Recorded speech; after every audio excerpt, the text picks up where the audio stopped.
Welcome to Pradeep forty இன்னைக்கு நம்ம என்ன வீடியோ பார்க்க போறோம்னா யுவன் சங்கர் ராஜா ப்ரொடக்ஷன்ல ரியோ ராஜ் நடிச்ச ஸ்வீட் ஹார்ட்ஸ் இந்த படத்தோட முதல் ரிவ்யூ தான் பார்க்க போறோம். ஸோ வாங்க வீடியோக்குள்ள போகலாம். வீடியோக்குள்ள போற முன்னாடி மறக்காம பிரதீப் ஃபார்ட்டி சேனலை சப்ஸ்கிரைப் பண்ணிடுங்க.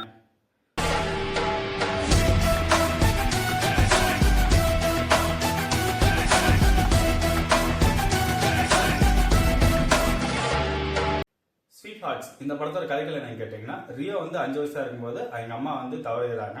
ஸோ இதுக்கப்புறம் அவர் லைஃபை நார்மலாக போயிட்டு இருக்கும்போது அவங்க அப்பாவும் 12 வயசு ஆகும்போது இறந்து போயிடாரு. அப்போ வந்து அவர் என்ன ஒரு மைண்ட் செட் எடுத்துக்காருன்னா, உண்மையாக லவ் பண்ணால் வந்து 2 பேரும் உண்மையாக வாழ முடியாது, ஒன்றா சேர்ந்து வாழ முடியாதுங்கிற ஒரு மைண்ட் செட்டில் இருந்தார். ஸோ இதுக்கப்புறம் அவர் நார்மலாக தனியாக லைஃப் ரன் பண்ணிட்டு இருக்கும்போது இடையில வந்து ஒரு பொண்ணு வந்து லவ் பண்ணுறேன்னு சொல்லி உள்ளே வராங்க. அப்போ வந்து இவர் வந்து வேண்டாம், நம்ம 2 லவ் பண்ணால் கடைசி வரைக்கும் உண்மையாக இருக்க முடியாது, ஒன்றும் சேர முடியாதுன்னு சொல்கிறாரு. அதுக்கப்புறம் இப்படியே தாண்டி போய் அவங்க 2 பேரும் லவ் பண்ணுறாங்க. அதுக்கப்புறம் 2 பேரும் ஒன்றா உறவுகள் கொண்டாடி ஒன்றா இருக்காங்க. அப்போ வந்து என்ன ஆயிருதுன்னா, கர்ப்பமாயிடுறாங்க ஹீரோயின்.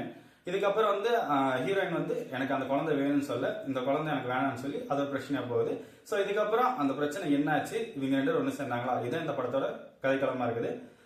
இந்த படத்துல பிளஸ் என்னன்னு கேட்டீங்கன்னா, இந்த கதைக்களமே உண்மையாலுமே சூப்பரான கதைக்களம். ஏன்னா நீங்க நினைக்கலாம் இந்த படம் வந்து பேச்சுலர் படத்தோட கதைக்களமா இருக்குது, டாடா படத்தோட கதைக்களமா இருக்குன்னா இது வேற.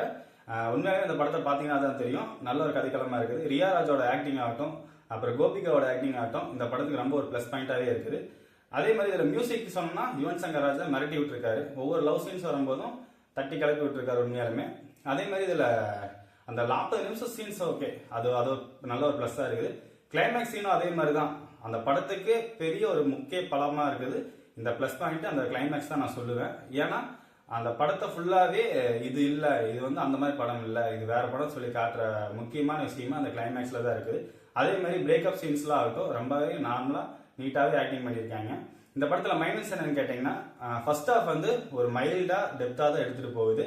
அதே மாதிரி இந்த படத்தோட கதைக்களம் வந்து பாத்தீங்கன்னா, நம்மள மாதிரி யங்ஸ்டர்ஸ்க்கு உண்மையாலுமே நல்ல ஒரு கதைக்களமா இருக்குது. ஆனா என்னன்னா, ஃபேமிலிக்கு வந்து இந்த கதைக்களம் வந்து செட் ஆகாது. இது ஒரு மைனஸ் பாயிண்டாவே இருக்குது. இந்த படத்துக்கு நான் கொடுக்குற ரேட்டிங் என்னன்னா 5க்கு 3.